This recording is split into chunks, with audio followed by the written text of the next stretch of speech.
Hello friends, I M doctor Sithara. ഇന്ന് ഞാൻ വന്നിരിക്കുന്നത് ഗർഭിണികൾക്ക് ഉണ്ടാവുന്ന വെജൈനൽ ഡിസ്ചാർജ്, അത് ഏതാണ് നോർമൽ ആയിട്ടുള്ള വെജൈനൽ ഡിസ്ചാർജ്, ഏതാണ് അബ്നോർമൽ ആയിട്ടുള്ള വെജൈനൽ ഡിസ്ചാർജ് എന്ന് പറഞ്ഞു തരാൻ വേണ്ടിയിട്ടാണ്. ഈ അബ്നോർമൽ വെജൈനൽ ഡിസ്ചാർജ് വന്നാൽ നിങ്ങൾ നിർബന്ധമായിട്ടും നിങ്ങൾ ഏത് ഗൈനക്കോളജിസ്റ്റിനെയാണോ കാണിക്കുന്നത് അവരെ പോയി നിർബന്ധമായി കാണിച്ച് നിങ്ങൾ ചികിത്സ നേടേണ്ടതാണ് കേട്ടോ. അപ്പോൾ നോർമൽ വെജൈനൽ ഡിസ്ചാർജ് പറഞ്ഞാൽ എന്താണ്? ലുക്കോറി, അതായത് വെള്ളപ്പോക്ക്. സാധാരണ ഏത് സ്ത്രീക്ക് ലുക്കോറി ഉണ്ടാവും. ഇനി ഗർഭിണിയാണെങ്കിൽ അതിൻ്റെ അളവ് കുറച്ച് കൂടുതലായിരിക്കും, ഇത് മാത്രം. നോർമൽ വെജൈനൽ ഡിസ്ചാർജ് ആണെങ്കിൽ വളരെ നേരിയതായിരിക്കും, അത് വൈറ്റിഷ് കളറായിരിക്കും, മിൽക്കി നേച്ചറായിരിക്കും.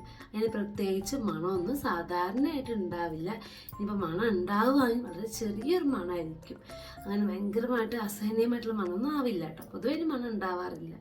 ഇനി അബ്നോർമൽ ആയിട്ടുള്ള വെജൈനൽ ഡിസ്ചാർജ് ആണെങ്കിൽ അത് പച്ച കളർ അല്ലെങ്കിൽ മഞ്ഞ കളറായിരിക്കും. അതിന് ഭയങ്കര അസഹനീയമായ വൃത്തികെട്ട മണം ഉണ്ടാവും. നിങ്ങൾക്ക് വെജൈന ഭാഗത്ത്, യോനി ഭാഗത്ത് ചൊറിച്ചിൽ അനുഭവപ്പെടും, അല്ലെങ്കിൽ വെജൈന അല്ലെങ്കിൽ അതായത് യോനി റെഡിഷ് കളറായിരിക്കും. അപ്പം ഇങ്ങനെയുള്ള ബുദ്ധിമുട്ടൊക്കെ നിങ്ങൾക്ക് ഉണ്ടെങ്കിൽ നിങ്ങളുടെ വെജൈനൽ ഡിസ്ചാർജ് അബ്നോർമൽ ആയിട്ടുള്ള വെജൈനൽ ഡിസ്ചാർജ് ആണ്. ഗർഭിണികൾക്ക് ഇങ്ങനത്തെ വെജൈനൽ ഡിസ്ചാർജ് ഉണ്ടാവുകയാണെങ്കിൽ നിങ്ങൾക്ക് ഉണ്ടായിരിക്കുന്നത് ഈസ്റ്റ് വെജൈനൽ ഇൻഫെക്ഷൻ ആണ്. ഇങ്ങനെ ഉണ്ടാവുകയാണെങ്കിൽ വെജൈനൽ ഇൻഫെക്ഷൻ ആണ്. ഗർഭിണികൾക്കാകുമ്പോൾ അത് ഈസ്റ്റ് വെജൈനൽ ഇൻഫെക്ഷൻ ആണ്. നിർബന്ധമായിട്ട് ഞങ്ങൾ ചികിത്സ നേടണം. നിങ്ങൾ ഏത് ഡോക്ടറെയാണോ കാണിക്കുന്നത് അവരെ പോയി കണ്ട് ശരിയായിട്ടുള്ള ട്രീറ്റ്മെൻറ്റ് എടുക്കുന്ന വേണം. അങ്ങനെ എടുത്തില്ലെങ്കിൽ അത് നിങ്ങൾക്കും കുഞ്ഞിനും ദോഷകരമാണ് കേട്ടോ. നിങ്ങളിത് കുഴപ്പമില്ല, സാധാരണ കാര്യത്തിൽ അങ്ങനെ വിടാൻ പാടില്ല.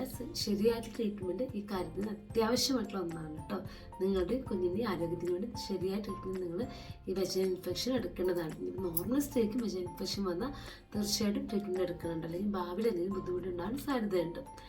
അപ്പോൾ എല്ലാവർക്കും വീഡിയോ ഹെൽപ്ഫുൾ ആയില്ലേ? ഇനി ഇതുപോലെ നിങ്ങൾക്ക് ഹെൽപ്ഫുൾ ആയിട്ടുള്ള മറ്റൊരു വീഡിയോയുമായി കാണുന്നത് വരെ താങ്ക് യു, ബൈ.